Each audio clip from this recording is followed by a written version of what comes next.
Так. Yes. Okay. Ladies and gentlemen, thanks very much for joining us. Apologies for the slight delay. I hope that everybody online can hear us. And of course, in the room, we're very lucky to have the Ukraine Pavilion at COP27 to host this briefing, which will give an opportunity for some of the leading experts on Russian fossil fuels and their involvement in the war in Ukraine, including the launch of a new report from CREA, which Lauri will be talking us through. We're also very lucky to be joined by Oleg Ustenko, who is the Chief Economic Advisor to President Zelensky. We also have Maxim Babayev from the Ukrainian Climate Action Network. And we have Valeria Bondareva, who is here with us in person from the Fridays for Future Ukraine group. We will get started with an overview from Lauri, but I also wanted to flag that I'm stepping in for Svetlana Romanko, who would love to be here, but sadly was not able to make it this morning. And we'll have a short overview from the speakers today, including starting with Lauri and the report that he and his team have just produced. We'll keep it brief with around 2 to 3 minutes from each speaker, and then we'll go to questions from both the folks online and in the room. If you're online, do pop your question in the chat. It's going to be relatively difficult to monitor. This is a hybrid event, but yeah, so please keep those questions coming in the chat and we'll go to those afterwards. But for now, without further ado, I'd like to hand it over to Lauri. Oh, and sorry, one last housekeeping note. If all the online speakers could keep themselves on mute unless they are speaking. So for now, let's go to Lauri, who's going to present his latest research into Russia's fossil fuel revenues. Thank you so much, Luis, and thank you so much, everyone, for coming. We at the Center for Research on Energy and Clean Air. Sorry, one sec, Lauri. It's a little bit quiet here. We're just seeing if we can turn you up. Okay. Could you? Yeah, I'll just keep talking and see. Is much better better now? Okay, great. So I'll just carry on. We at the Center for Research on Energy and Clean Air have been tracking Russia's fossil fuel exports closely since the start of the full-scale invasion to see whether we're making progress in constraining Russia's earnings. So the first thing is Russia's earnings from fossil fuels are still strong, but all other types of earnings for the Russian government are collapsing. So Russia is more dependent on revenue from fossil fuels than ever. And that means that any progress that we can make on this front is going to have a major impact on Russia's ability to sustain the brutal war.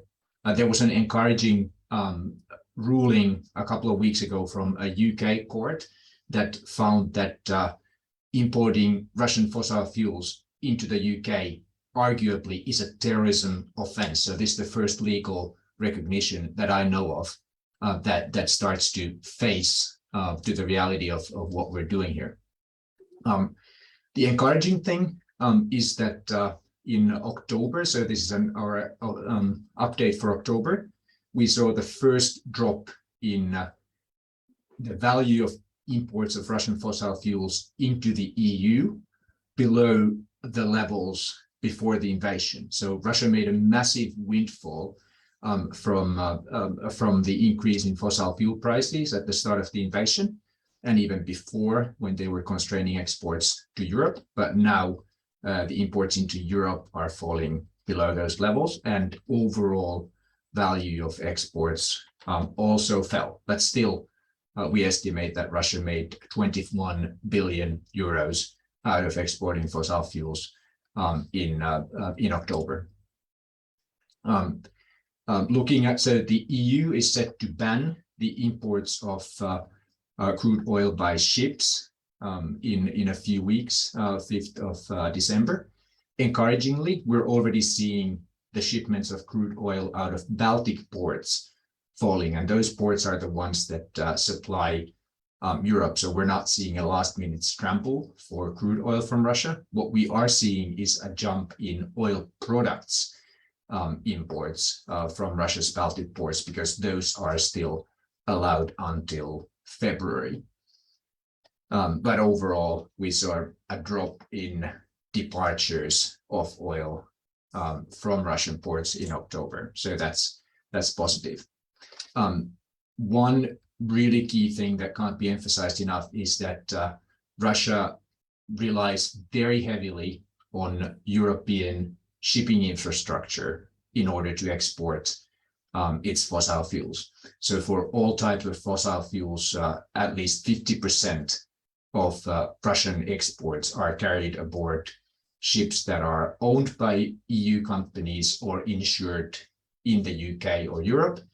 And that means that even with regard to exports to third countries, Europe has massive leverage if it wants to use it. The thing that we're highlighting as an emerging loophole in our October update is Turkey's role in refining Russian oil. So Turkey has increased the imports of Russian crude oil since the start of the invasion. And in September, October, the exports of refined oil from Turkey peaked, as you can see here. And many of the key recipients of Turkish refined oil from the refineries that take Russian crude oil are EU countries, and they also include the US, which continues to import certain types of refined oil products. The last slide from me before conclusions. We've been modeling the potential impacts that the proposed price caps on Russian oil exports and fossil fuel exports could have. And we estimate that since the beginning of July, effective price caps could have slashed Russia's earnings by almost one quarter, by 20 billion euros. And they would have had an even stronger impact on the revenue to the Russian federal government. So this is a really key step that needs to be taken in the next weeks when the European ban enters into force. So our recommendations on this basis, we recommend the implementation of price caps on all Russian fossil fuels, starting with crude oil and oil products. There's a clear need to ensure the enforcement of import bans to make sure that Russian oil isn't laundered through third countries.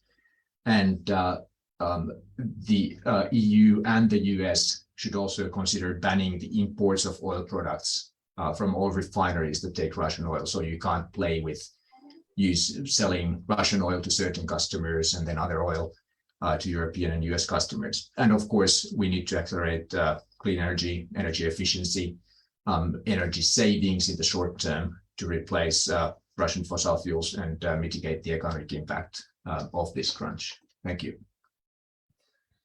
Thank you, Lauri, for that fascinating update. I think your research has always provided a kind of backbone for all of the organizations and groups that are campaigning on this. And it's shocking to hear that only 9 months into the war have Russia's fossil fuel revenues from export declined to pre-invasion levels. That's a pretty shocking statistic. I'm going to move on to Oleg Ustenko, who is the Chief Economic Advisor to President Zelensky. Oleg, we're very delighted to have you here, and the floor is yours. Thank you very much, Louis, and thank you very much for that nice presentation, which was done by Laurie. Yes, we are meeting today after this terrible day, which happened yesterday when there was a mass missile strikes all over Ukraine. Moreover, you know that Russians also sent their missile to the territory of Poland, to our neighboring country and our very great friend. Would it be possible if Russians do not have access to financing. Everybody can understand no. And yes, it's absolutely good news that Russians are started to receive less from their fossil fuel industry. But as it was rightly pointed out, 9 months after the beginning of this invasion, when Russians started to receive less, and it's still enough to fund their terrible war against all of us, not just against Ukraine, but against all of us, against all civilized world. Because the threats we see from Russia now is not just a threat to Ukraine, it's a threat to all of us. So from this point of view, it's almost ridiculous that they are still receiving almost 700 million a day from their fossil fuel. And knowing that the price tag to conduct the war against all of us cost them around 1 billion daily. And actually yesterday, this is what our intelligence said. Yesterday, this price wasn't double because they spent up to 1 billion only for the missiles and rockets and drones they sent yesterday to our country.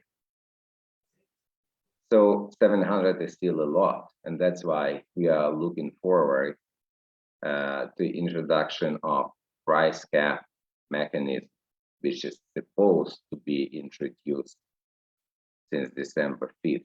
And in our belief in Kiev, it's supposed to be introduced much, much earlier. But what really troubles us is that despite the fact that it's going to be introduced a price cap for Russian oil, they still have enough room to receive financing to fund their war against us from the refined products. And from this point of view, we do believe in Kiev that refined products should be absolutely banned, but not as it was initially thought since February of next year. No, we should start it now. It should be banned by EU and all our allies, including the US, the UK, and all the rest, including actually Turkey. Right now, we have to make sure that the bloody money are not sent to Russia. They do not have funds to do war crimes against all of us. So I think that from this point of view, it's really a great time to pass this message to all civilized world and to ask them for further actions. Thank you very much. And thank you for this opportunity to share with you some of my thoughts. Thank you. Thank you, Louis. Thank you. That's very well received, and it highlights a point that we, Global Witness, have made in a number of investigations, that the impact of a barrel of oil sourced from Russia is the exact same whether it's refined in Turkey and then burned in the United States or the United Kingdom, as if that barrel was refined in the UK. And so in order to have a serious regime that actually tries to prevent Russia's fossil fuel exports and to keep Russian fossil fuels in the ground, the US needs to get serious and ban refined products, as does the UK and the EU. I'm going to move on now to Maxim Babayev, who is the coordinator of the Ukrainian Climate Network. Maxim, your reaction to these findings?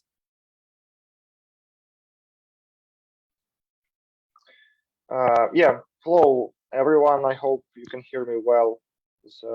Yes. My connection can be unstable for some reason, but it happened in Ukraine lately, unfortunately. Okay, so yeah, I am a coordinator of Ukrainian Climate Network, and we are a coalition of Ukrainian NGOs working with the various climate talks such as energy, agriculture, air pollution, adaptation, etc. And you know, as I see from my from living in Ukraine and talking with my fellow Ukrainians, in general, this war has been really eye-opening. It showed us who our neighbors really are, the same neighbors that for centuries have been talking about brotherly nations and you know, common heritage and values. Now we understand what their words have been really worth, which is nothing. On the other side, we have discovered our true allies and close nations during this war. And those are, of course, European countries, the US, and every within what we call the Western civilization of the Western world. And those nations, they, and this is my like core feeling, and maybe some negative reaction coming from seeing this report, is that those nations, they put values at the center of their societies, and at least attempt to put values, core values, in the as an integral part of their politics and stick with them. And those are the same values that we are fighting for here in Ukraine during the last 9 months: freedom, dignity, the right to choose how to live, and the right to choose your path forward, stuff like that, and a right to be a part of the civilized and peaceful world. So, you know, for Ukrainians, it is kind of a bit shocking to see that the many insurance companies and shipping vessel companies of the EU countries are still helping Russia spread its fossil fuels around the world. It's really shocking. And, you know, we all stand, and I hope politicians understand that, and I hope that this report actually helps civil society organizations and politicians to provide them with something to base their decisions on, and to build their advocacy on.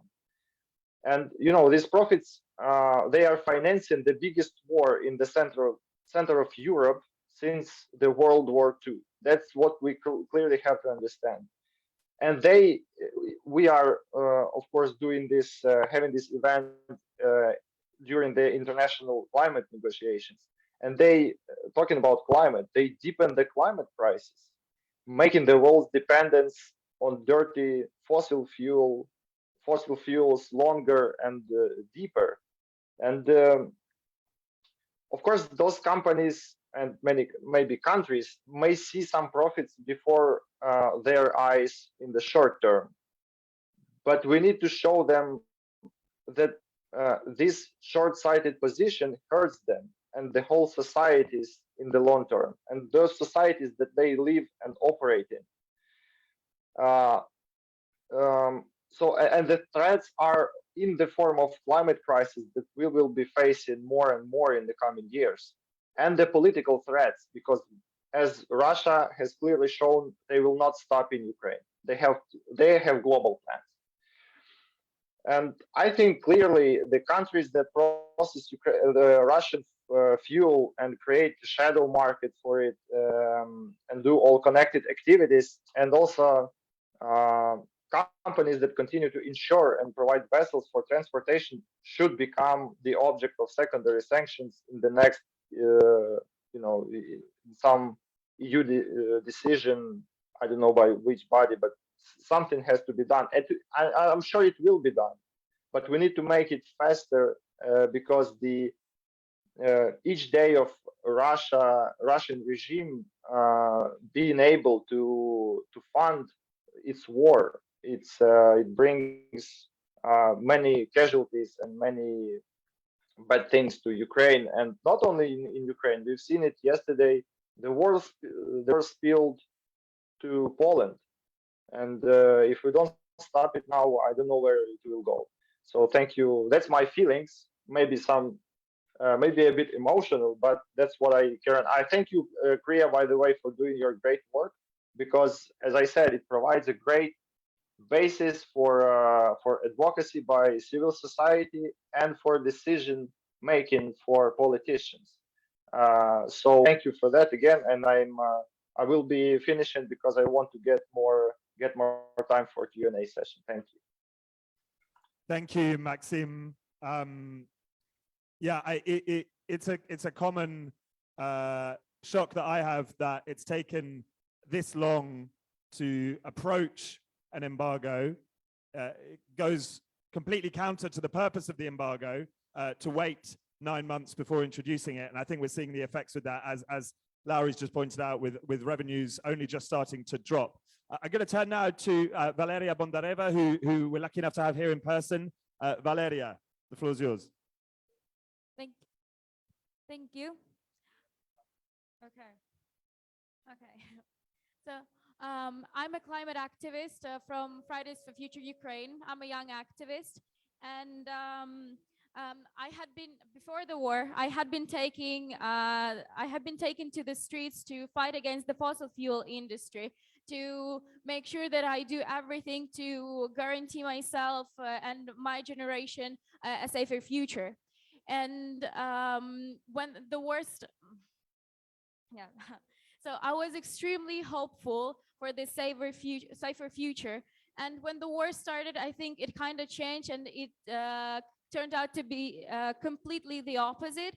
And I think that the thought of the situation of being completely the opposite hit me when I came to Kharkiv this May, the city where I studied and the city that I had to flee. And I went to this place where we used to protest, which is the Kharkiv Regional State Administration, which is also now destroyed. And for me, it was like, wow, this is not the future that we fought for. And I think that after the war began, our team was working with the media, with other foreign climate activists, campaigners, and we demanded from the European Union to impose embargo on Russian fossil fuels. We traveled around different cities in Ukraine, different sites that have been liberated, or even to some frontline cities. But the thing is that some of the sanctions have been imposed, and it may seem that they have been doing their job. But from what we heard today is that these were not they were not enough.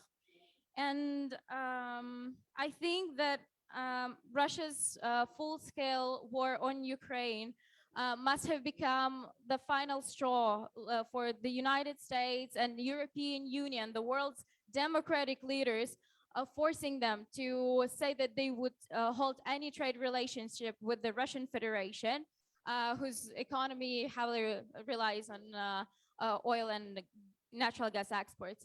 However, what we saw instead is that after 9 months of war, Russia keeps going, and it even increases its profits from selling its fossil fuels.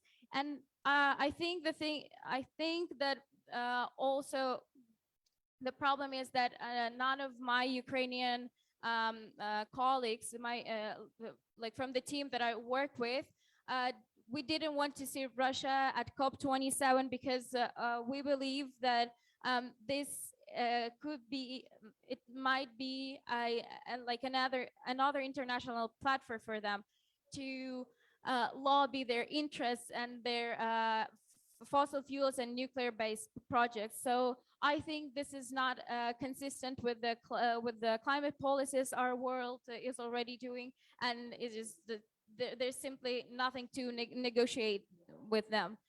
And I think the last point that I would make is that as a Ukrainian, I would stick to the recommendations and to the demands that were mentioned today. But also, if I already have this platform as a climate justice activist, I would also call to fossil fuel phase out, just to make sure that all the countries and our government, including not finances other dictatorial regimes. Thank you. Thank you, Valeria. And yeah, it's a good point that, you know, of course, Russian fossil fuels, the subject here, but you know, there is strong hope that a an embargo on Russian fossil fuels would result in a quicker energy transition, a more accelerated energy transition, and that's a view that even the conservative IEA holds. We'll be sharing the link to Lowry and to CREA's research. I would also encourage everybody to, if they have not already, to check out Global Witness's report on the lobbying at COP27. As Valeria mentioned, Russia, one of the largest fossil fuel delegations here, with over 30 fossil fuel lobbyists in their delegation, including people from Gazprom, people from Lukoil, people from Tatneft, people on European and American sanctions lists. It's hard to imagine what a Lukoil executive might want here, apart from to sign new oil and gas deals. The fact that Russia is able to conduct its lobbying in the open. As many of you will have seen, there was a Russian event held on the official sidelines of COP27 last night. Thankfully, there was a strong Ukrainian presence at the event, which made their voices heard, including activists who are here today. So with that, I think we'll have plenty of questions. I see that the chat is, we've got a few in the chat. I don't think that participants online will be able to share those audio, so I will have to take those and share those with participants. But first, I'm going to see, do we have any questions in the room for any of our panel?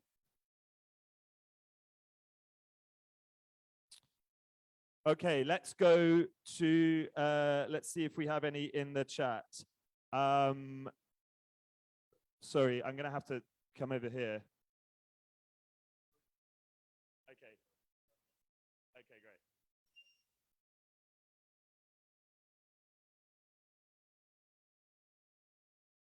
Could you scroll up? Okay, so we have the report here.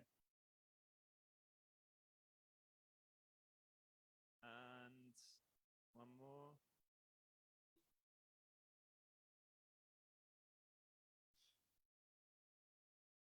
Okay, so any questions from participants online? We have a question here at the back. If you could also state your name and then who your question's for. I guess my oh, I have to really shout. Okay, I guess my question is for I think the whole panel, and this is like just sitting here and hearing not only the data, but also just the emotional side of this. Like, we are, as an international community, we are letting you down. Like, this should be on the front pages of newspapers, you know, like, how can we, as communicators, talk about this in ways that would help? How can we use our platforms, use our channels to highlight this kind of stuff? Because it's, if you look at the data and then you hear the stories, it's outrageous. Thank you. So question there, how can the international climate community help? Does anyone online want to take that? Lowry or Oleg, perhaps? Did Maxim have his hand up for that? I will just say that this is a war enabled by fossil fuels and by our dependence on fossil fuels, our naivete towards an authoritarian state that was built on fossil fuels, and that just needs to be repeated, because that's what's going on in here, and also, of course, highlight that that solutions to climate change will be solutions that enable us to break this dependency. Thank you, Lowry. Okay, I saw one other question in the chat.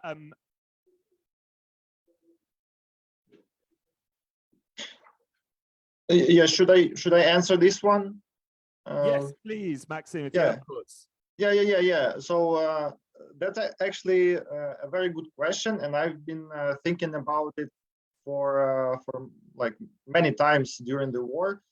As I see it, the support of Western countries, of Ukraine, the support of politicians and governments in those countries, it is based mainly on the society's perception of the war.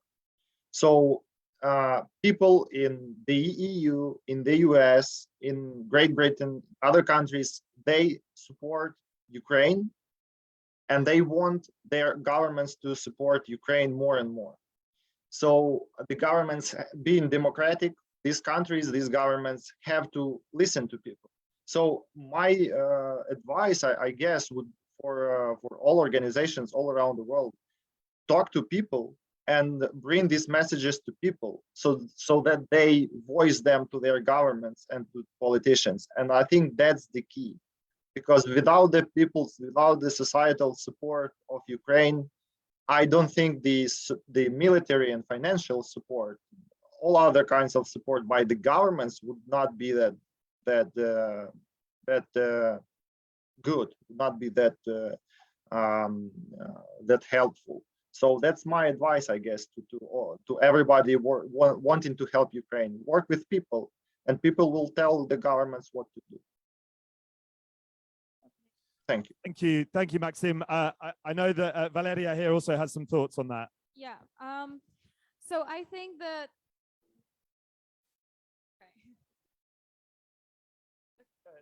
So I think that I agree with Maxim that we must have a support from from society, and I think that we can raise this support by communicating the idea that fossil fuels that enable the war in Ukraine by financing the Putin's regime is responsible for exacerbating of many crises like food crisis, migration crisis, health crisis, the democracy crisis, and all of that stuff. I think if people grasp this idea of how everything is interconnected, they can then they can stand up against fossil fuels and like stay in solidarity with Ukraine. Yeah.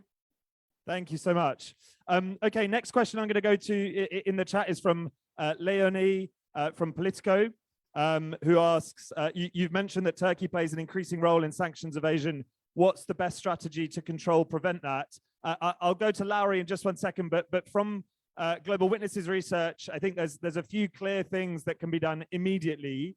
The first is, as Lowry points out, a ban, and indeed Oleg points out, a ban on refined products, not just on crude products from Russia, would prevent Turkey from playing a role in circulating that oil. But also increasing enforcement of sanctions at an EU level. We visited Brussels recently and met with the team in the European Commission that is responsible for enforcing sanctions. They have just 30 odd officials to enforce all of the sanctions regimes that the EU oversees. And it's not a serious or credible operation there. And so the European Commission, as the United States has for many years, if it is going to have sanctions, it needs to have the capacity to enforce them. But I'll also turn to Lowry for any thoughts you have on how to prevent Turkey's role as an enabler of sanctions evasion. Absolutely. So clamping down on oil product imports, as both Mr. Stenko and you pointed out, is one. Another one is enforcement. There's a lot of complicated trading and ship-to-ship transfers and so on taking place, and there's little confidence that there's enough enforcement capacity to keep track of all of that. The third one that I'll add is the shipping side of things. So shipments to Turkey are carried aboard largely Greek-owned tankers that are insured in the UK and in Norway. And once we cut off that shipping infrastructure, it's going to become a lot harder to run this kind of a trade. There are other countries such as United Arab Emirates and India that are playing a similar role in taking Russian crude oil and refining it. They're mostly selling it to Pacific and Middle East and African markets, not to to Europe, at least at the moment, but clamping down on the use of European ships would also effectively address that trade. That's exactly right. Thanks, Lowry. And I would just add to that unless it is illegal, the fossil fuel industry will go there. And indeed, sometimes when it is illegal, the fossil fuel industry will go there. We found just days after the EU's coal embargo came in, a German company shipping coal against that coal embargo. And so it's not just that it needs to be illegal to prevent it, but it also needs to be properly enforced. I'm going to go to the next question, which is from Simon Taylor in the chat. He says, can you say anything about the enablers who might be facilitating the ongoing trade of Russian fossil fuels? The oil industry has a long history of manipulating decisions in political circles. There is usually a whole army of people behind them. Any thoughts? Oleg Ustenko, I'd love to hear your thoughts on this. And I know you've done a lot of campaigning, a lot of letter writing on this subject. Any thoughts on the enablers who are helping Russia get its fossil fuels to market? Oh, absolutely. It's a very, very good point. You know, it would be never possible for all these big companies to continue their bloody trade with Russia if they would not have their lobbyists, if they would not have their, you know, huge lobbying activity among different politicians all over the world, including Europe, including other countries. Look at what happened over the last several months. Look at those cases which are under investigation now. Total, the case of Winshall in Germany. How many more cases we are going to see in the future? These people are really trying, they're not even thinking in terms of all these issues we are thinking with you now. They are not at that point, it's still now. They're not at that point when they have to take difficult decision for them and to stop, absolutely stop the activity with Russia. And this is what we are expecting them to do right now. Because in our view in Kiev, everything is very clear. If Russians are committing war crimes in our country, in Ukraine, so everybody who is financing Russian army or Russia as a state are also committing a war crime because they're financing these war crimes. So either now or maybe a little bit later, but for sure it will be done. And for sure we are going to win this war. And for sure we are going to prosecute everybody who was involved into that kind of business. Again, financing war crime is committing war crime. For us, it's equal. So it will not be any hidden place in this globe where these people will be trying to hit themselves.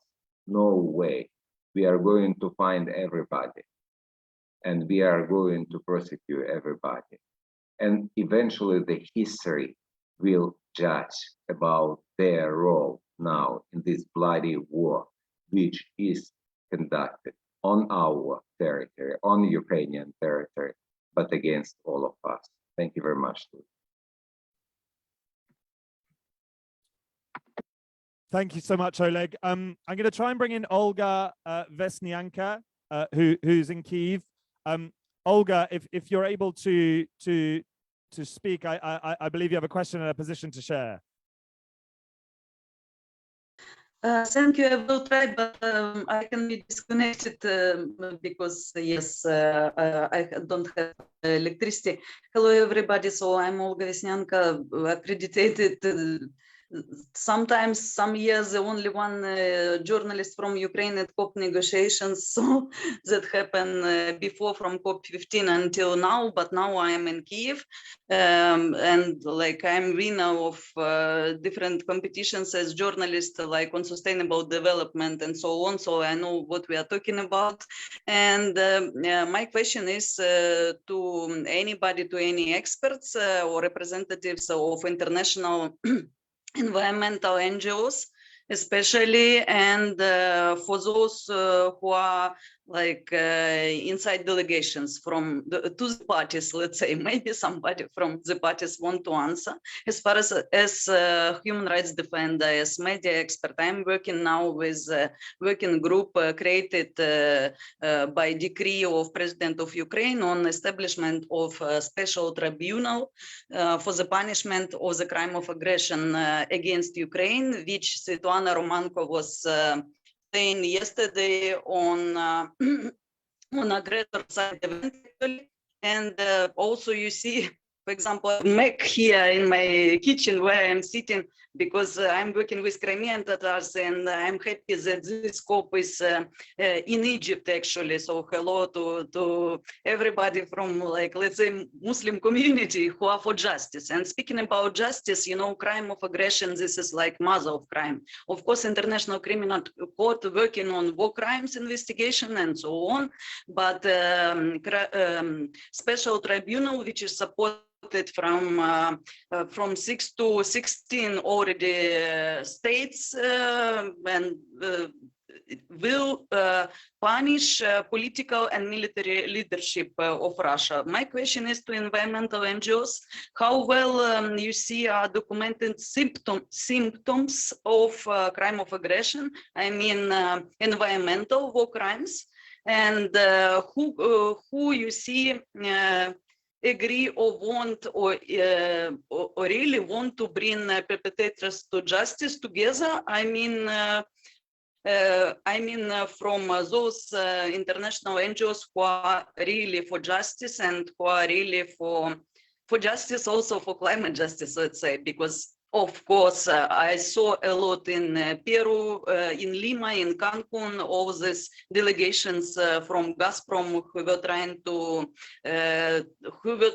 to like represent also Belarus and Ukraine at the time. But now its time is changed, and Europe are defended from Ukraine. And I want to say for those who are from US that we see special tribunal for the crime of aggression against Ukraine as a European story already. So that's my question. Two questions, let's say.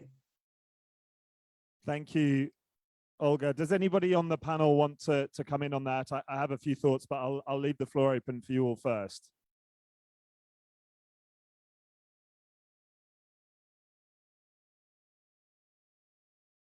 So Olga, just from the point of view of Global Witness, I think you're right that we absolutely have a responsibility to bring the perpetrators of this war to justice. Of course, you know, the amazing work that is being done in Ukraine to document the crime of aggression, and to with a view to bringing Russian perpetrators to justice. That is a historic and kind of unique project, which we personally are not involved in. What we can comment on is the effort to bring those in European institutions that have enabled Russia's war to justice. I think there are many, especially those who sit on, you know, in some corporate boardrooms in Western Europe, who should be very nervous about their actions, the potential or alleged complicity that they may have in Russia's war crimes. I know, for example, that Oleg Savitsky, who's here, his group Rason We Stand recently filed a criminal complaint against Total Energies for its alleged complicity in war crimes, for links between its production in Siberia, its gas production in Siberia, Novatek, the big Russian gas producer, and eventually the Russian warplanes. And I think there needs to be a lot more effort to ensure that not just obviously the Russian perpetrators of this crime of aggression are brought to justice, but also that the Western institutions, including corporate actors who built up Russia's war chest proactively over the course of decades, even when it was clear that Russia was sliding into a fascistic authoritarianism, should also be brought to justice. And I think at this COP it's shown that we have a very strong set of feelings against those actors, and they've had quite a tough time here. That's all we've got time for today, ladies and gentlemen. Thank you so much to all of our wonderful panel, to all of the people who participated and sent questions. Yes, Simon Taylor. I would also extend that to ship owners and insurers. I think lots of Western corporates. All right, that's all we've got time for. Thanks very much, everybody. And yeah, do follow up on Laurie's research.